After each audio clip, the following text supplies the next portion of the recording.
I'm going through an emotional turmoil in my life recently. My wife turned against me and started seeing another man after she got to know that I'm suffering from a terminal illness. It all started around a year back. I collapsed in my office and was rushed to the ER. A series of tedious medical tests were conducted and later I was diagnosed with a serious illness. It was a liver infection, but if it was left untreated, it might turn terminal for me. My wife was out of town attending her friend's wedding at that time. I didn't tell her about this over the call because I didn't want to freak her out when she came back and found me pale in illness. I had to tell her everything. She was shocked, but I didn't get the warmth I was expecting from her after knowing about such severe illness. I won't say she was cold, but I felt she was more disappointed rather than sad or upset. I felt like the disease was due to my mistake or something. Anyways, I focused on my healing and remained positive. It was becoming difficult for me to juggle my work and my health. I was advised of major lifestyle changes in my diet and exercise. With this new routine, it was difficult for me to work efficiently at work, yet I tried my best to balance them. Meanwhile, I found my wife drifting away from me. She was not as close as she used to be. Whenever I wanted to be intimate with her, she would ask me to rest or would say that she was tired. It was bothering me and I confronted her. She said she was just stressed out because of my illness. But I highly doubted that because out of concern, you don't push away the person, and she was doing that. To distract myself from all this stress, I got indulged at work. I got so busy that I missed following my diet routine and sometimes I even missed taking my medicines. Obviously, that had to come back and bite me, and it did. I again fell severely sick and had to be rushed to the hospital. This time my wife saw everything I've been through. She took good care of me. I had to be hospitalized for a week this time, and the doctor told me clearly that I have to take my health seriously, else the situation would run out of control. I was advised to take a leave from work and rest because work was making things worse for me. Taking a leave from work was just not possible for me. Actually, you see, I don't work for any random corporate or so. The company I work for is of my close friends. He had started it during college. He asked me to join at that time, but I wasn't sure if it would fly, so I took up a job instead. But some 5 to 6 years later, when his company solidified, he offered me a senior position with good pay. I joined. Since then, I have considered that company to be mine, and I personally take responsibility for its growth. I take care of a crucial vertical of the business. I rested for a few days and then again got back on my feet for work. One day I was discussing my report with the doctor over a call, and my friend, company's founder and CEO, overheard it. He was so mad at me for not telling him about my health and working overtime for the company. He insisted that I take a sabbatical and rest until I heal completely. I told him about my condition, that I may not be able to join work ever again, so I want to work as many months/year as possible and secure my family's future. I had not discussed this with anyone, not even my wife, but I was not having a very good feeling about my health. I feel it's going downhill, so in this case, I just want to acquire as much money as I can so that my wife can lead a decent life. I got emotional discussing this with my friend, and he assured me that God forbids if anything happened to me, he would take care of my family's finances. That was a huge assurance for me, but I didn't want to burden him, but he insisted that I take a sabbatical from work without a pay cut for 6 months, and if I really wanted I could work sometimes from home. I went home and told my wife that I won't be going to work from next day. Before I could tell her the entire stuff, she asked me if I was fired. I gave her a sarcastic look and said yes, because of my deteriorating health condition. I wanted to lighten the situation by pulling up this prank. Her first reaction to this was, "Are you dying?" That broke my heart. How could she be so insensitive? But I played along and said yes. She was like, "How long?" I said, "I don't know, the doctor said maybe 6 to 7 months or sooner." I thought she would break into tears and all that, and I would crack up, but her reaction was very cold. She was like, "How would I manage my finances? You don't have enough savings to cover for me. That's why I've been telling you to leave your friend's company and take a job overseas that pays better. We could have acquired enough wealth by now for me to lead a decent life." The bottom line is she wasn't bothered that I was dying. She was worried that I was dying poor and not leaving anything for her. I wanted to pacify her and tell her about the equity I own in the company, which would help her lead a good life if anything happens to me, but I held back. I wanted to see what she would do next. I think I didn't mention that I was given some substantial equity in the company when we were able to reach our first biggest milestone. The amount in today's time is close to $1.1 million, and it is going to explode further as the company grows, which I'm sure it would. Since then, my married life has come to a standstill. All conversations have become just transactional. She doesn't even ask about my health. I see her leaving home in the morning and coming late in the evening and mostly eating out. By the way, she doesn't have a full-time job. She works at a salon as a nail artist during peak seasons. All this was disturbing me, but I focused on my health instead. Then last month, she came and asked me when we were getting divorced. My world crushed. Divorce is the last thing I want to deal with in this health condition. I was lost for words. She said there's nothing to be shocked about. She has to move on, and it's better that she starts distancing herself from me. I sarcastically asked her if she has already found my replacement. She nodded and said yes. It was a guy she had known for some time, but now she has started seeing him as a potential partner and going on dates with him. I really can't explain the feeling I went through that day. I felt a pit in my stomach. I felt my marriage was a sham.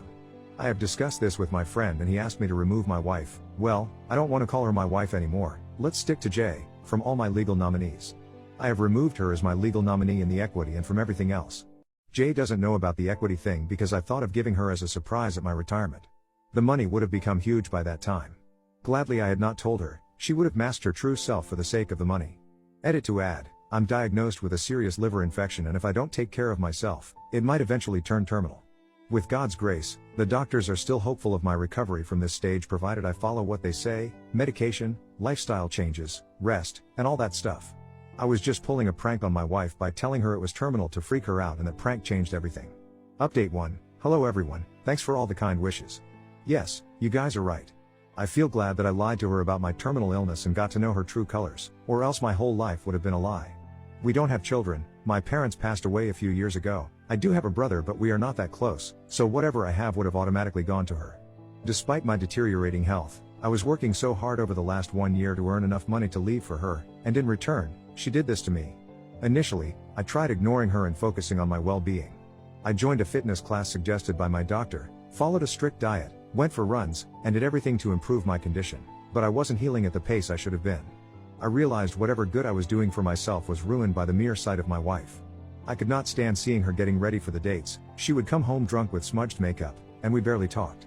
She occasionally used to ask about the divorce or comment on how many days of my life would increase by following the diet. It was obviously a very sarcastic and mean comment. Although I pretended that I didn't care about it, but actually I was bothered by it. It was slowing down my healing process or maybe just worsening it. Before this, I used to have a very boring life. It was just work and family. With family, I mean Jay. Now both of these going out of my life, I had nothing else to do. My friend offered me to move into the rooftop dwelling of the office. It's a one-bedroom kind of setup with a small living room where we used to hang out to de-stress ourselves after work. I accepted it because staying at home was choking me.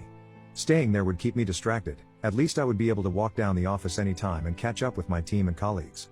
Just a week of staying here has made me feel so much better. When I was moving out, Jay asked me if I was moving out permanently. I said until the divorce is settled. She didn't call me after that. Only when the divorce papers reached her, she dropped a voicemail with a thank you note for releasing her fuss-free. Our divorce process went smooth because I didn't have anything substantial to fight for. I had, but she didn't know. The house in which we lived was on a 10-year lease, 8.5 years had already passed, 1.5 years remaining. I agreed to add her name as the tenant and she could enjoy living there for 1.5 years rent-free. She knew I didn't have enough savings and I told her I'm using that to sustain for the rest of my days and my diagnosis. So yeah, everything is settled pretty much. I'm now just focusing on eating right and attending my fitness sessions. I have also started joining some important office calls through my apartment to kill time. My latest diagnosis showed positive movement in my health and I couldn't be happier. Earlier I used to have this feeling that I may not live long despite the medication, but now I feel much more positive and I'm looking forward to a good life. I'll update if anything develops. Update 2. Hello everyone, thanks for checking on me. Like I mentioned in my last update, my divorce was settled and I let my ex-wife live in my house until the lease expired. I was living in the company's rooftop house for a while. After the divorce, I vacated the house. I kept the bare minimum essentials with me and the remaining items shipped to the storage. Yeah, when I went home to pick up my belongings, Jay's boyfriend had moved in with her. He awkwardly walked towards me and said he was sorry to hear about my terminal illness. I just smiled. He asked how much time I had. I said I don't know, maybe some more months. I was relatively calm on seeing my wife's boyfriend. Maybe I had moved on or I was just secretly happy dumping my freeloader wife on him. Health update, it's much better than before. I feel fitter than ever. I have been a lot more involved in my office work than before. Staying at my office building made everything so much better. I was able to work at my own convenience. Now that my health has stabilized, I'm planning to liquidate a portion of my equity to get my life together. I'm looking for a house to settle in. It's been more than 5 months I've been living in the office building. Though my friend insists that I can live as long as I want, I don't want to take unnecessary advantage of his kindness. In between all this, I got a text from an unknown number, identifying herself as AP's wife. She requested a meeting. I agreed. It looked like I was suffering from a terminal illness. I smiled and asked her what else she knows about me and why she wanted to meet me. She told me that her husband had an affair with Jay for more than 2 years but they had kept it hidden. After my illness came out, and my wife got the house, AP told his wife about the affair, left her, and moved into my house. I was perplexed because Jay knew that the house is leased and not owned. Also, she had just put up an act of finding another man because of my illness, but in real she had been cheating on me way before that. AP's wife was devastated by all this because according to her, Jay had lured her husband into the affair because 2 years back he got an inheritance money from his father. AP looks quite older than us, maybe in the late 50s, and they have grown-up kids as well. She was okay to reconcile with her husband if Jay left him alone and hence wanted my help. I asked her if she was sure about this because AP has been cheating on her for 2 years. She said yes, because she didn't want a broken family and they had plans of retiring together, and now she cannot fathom living alone in the retirement age of her life. I'm not judging her at all, it's her choice if she wants to get back with her cheating husband. They were not yet divorced. I dropped the truth about my health and she was delighted. She congratulated me on my recovery. She asked me about my next plan and I told her that I was planning to have my own place. That's when I told her that the house in which Jay and AP were living was not owned but leased for the next 1.5 years. Her eyes lit up with all this information. I understood what she was going to do. She thanked me and left. The next morning I woke up with my phone buzzing nonstop from Jay's calls and messages. There were several voice notes that said, "Why did you lie about your health? Why didn't you tell me about your recovery? You cheated by hiding about the equity thing." It was so funny to hear all those panic messages. She then visited my office. I saw her through the conference room yet asked the receptionist to let her wait for a couple of hours. I know it sounds evil to say this, but I enjoyed seeing her anxious. The tables have turned. Months ago, I was living my life in the same anxiety and desperation, seeing her getting ready for her dates and coming back home drunk late night. When she was finally let into my cabin, she stormed inside and shouted at me. The same thing that she said on voicemails. I heard every bit of it. Rather, I enjoyed her rage. It was coming from a place of misery. I smirked at her and asked how long she had been cheating on me. She stood silent. She tried to lie that it was only after my illness. I gave her the look that I knew it all. I asked her to confess everything, told her I knew she had been seeing AP for 2 years, asked her if she was with me only for money. She confessed it was just casual friendship, which meant nothing. It was only after the news of terminal illness that she slept with AP. I was like, cool, this is what you do when your husband is dying, you sleep with another man. She was still lying. I pestered her to speak the truth. She started crying and pleading to get back together. She said I had no substantial savings, so when she got to know that AP inherited $1 million wealth from his father, she went behind him. But AP was not ready to leave his wife until Jay proved herself to be worth and not a gold digger. So, she offered to give the house to AP if he left his wife and married Jay. So yeah, she was planning to deceive him as well, but AP's wife discovered me and dropped the truth bomb just at the right time. I smiled and asked her to leave. She requested to meet for dinner. I refused and asked her to leave. She was like, now that everything is sorted, let's get back together and restart our lives, now I have no complaints from you.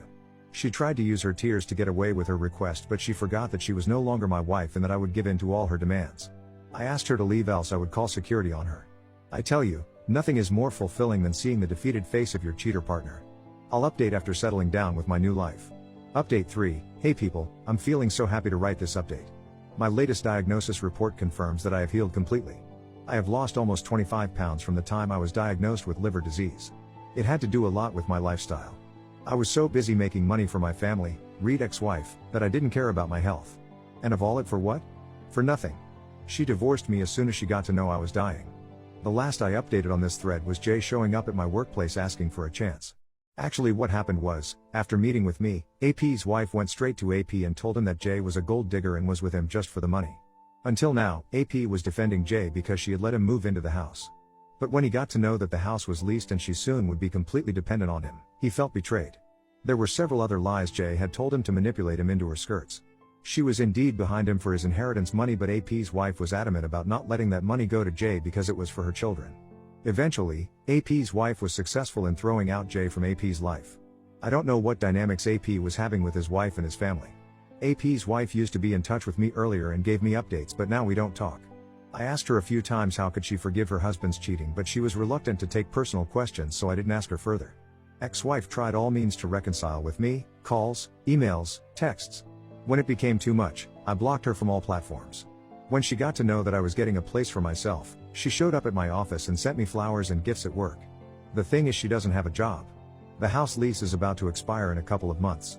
I got to know from one of my neighbor buddies that Jay had rented out one of the rooms of the house to a bachelor for over a year. The rent covers her other expenses. I don't know how else she is surviving without an income. Maybe she's sleeping with other men for other stuff. Anyways, now I believe everything happens for a reason. A good reason. My health is sorted. I have bought a place for myself. It's a small 2-bedroom penthouse, but it is cozy and I have designed it to my taste. I couldn't be happier. A lot of you, even my friends and family, recommended that I start dating again, or at least start meeting women. I'm yet to do that. Some of the office juniors recommended social media platforms, especially for 45 plus age group people who are restarting their lives as 2.0. I have installed it but not very confident about getting into the modern dating game. People have also cautioned me against scammers on these dating sites, so I'm slightly scared. Just don't want to get into any new mess again. Any tips or suggestions are highly appreciated. Thanks for all the support.